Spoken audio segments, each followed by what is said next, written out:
Hello বন্ধুরা, প্রিয়া ইপসা কিচেনে তোমাদের সবাইকে স্বাগত। আজকে আমি করে দেখাচ্ছি রুই মাছের কোরমা।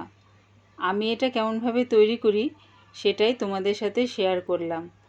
আমার নতুন বন্ধুদের কাছে অনুরোধ রইল, প্লিজ আমার চ্যানেলটিকে সাবস্ক্রাইব করে দিও। রুই মাছগুলো ভালো করে ধুয়ে নিয়েছি। এবারে এর মধ্যে দিয়ে দিলাম আন্দাজ করে নুন আর হলুদ।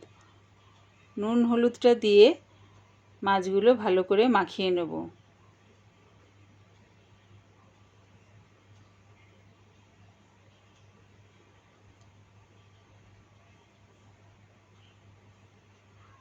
মাছটা আমার নুন হলুদ মাখানো হয়ে গেছে। এবারে প্যানে দিয়ে দিচ্ছি মাছ ভাজার মতন সর্ষের তেল। তেলটা গরম হয়ে গেছে, মাছগুলো দিয়ে উল্টে পাল্টে ভালো করে ভেজে নামিয়ে নেব।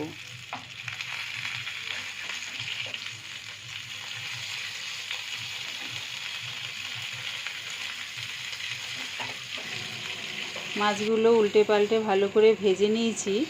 এবারে এগুলো আমি নামিয়ে নিচ্ছি। কড়াই দিয়ে দিলাম 3 চামচের মতন সর্ষের তেল। তেলটা গরম হয়ে গেছে, একটা বড় সাইজের পেঁয়াজ কুচিয়ে নিয়েছিলাম সেটা দিয়ে দিলাম। পেঁয়াজটা দিয়ে হালকা লাল লাল করে ভেজে নামিয়ে নেব। দেখো পেঁয়াজটা লাল করে ভাজা হয়ে গেছে। এবার আমি এটা নামিয়ে নিচ্ছি। এবার একটা পেস্ট বানিয়ে নেব।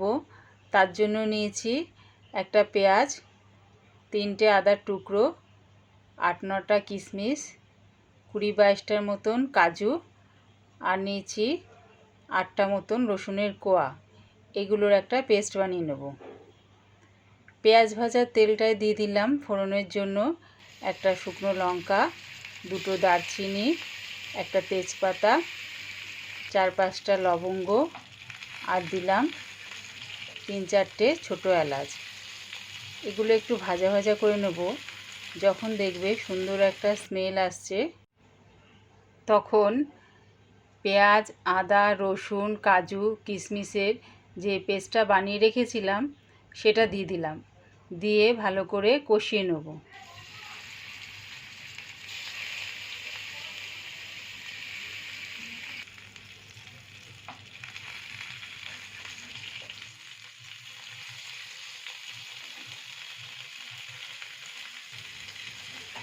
পেস্টটা দিয়ে একটু কষানো হয়ে গেছে। এবারে এর মধ্যে দিয়ে দিলাম 1 চামচের মতন জিরের গুঁড়ো, আন্দাজ করে লঙ্কার গুঁড়ো। যে যেরকম ঝাল খাবে সেই অনুযায়ী লঙ্কার গুঁড়োটা দিও। আর দিলাম স্বাদ অনুযায়ী নুন। দিচ্ছি 1 চামচের মতন ধনের গুঁড়ো। এগুলো দিয়েও আবারও ভালো করে আমি কষিয়ে নেব।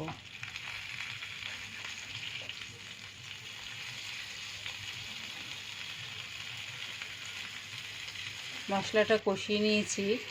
এবারে দিয়ে দিচ্ছি এতে একটু মশলা ধোয়ার জলটা দিয়ে আবারও আমি ভালো করে মশলাটা কষাবো।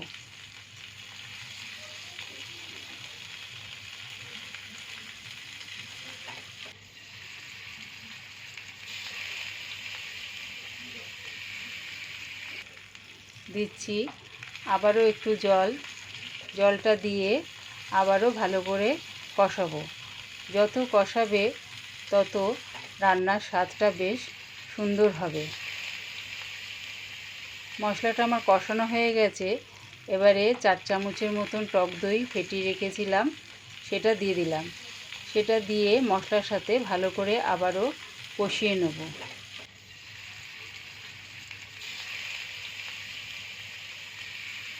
এবারে দিয়ে দিচ্ছি পেঁয়াজ ভাজাটা। খানিকটা পেঁয়াজ ভাজা দিয়ে মশলার সাথে কষিয়ে নিলাম।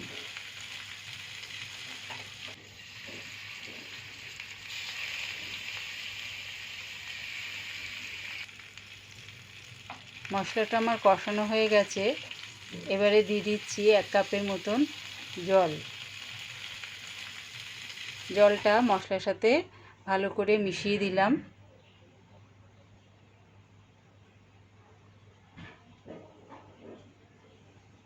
ঝোলটা ফুটে গেছে, এবারে মাছগুলো দিয়ে আর 2 মিনিটের মতন ফুটিয়ে নামিয়ে নেব।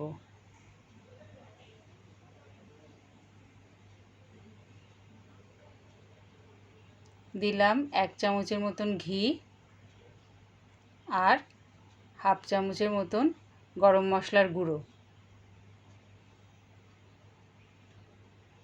রেডি হয়ে গেছে আমার রুই মাছের কোরমা। এবারে এটা নামিয়ে নিচ্ছি।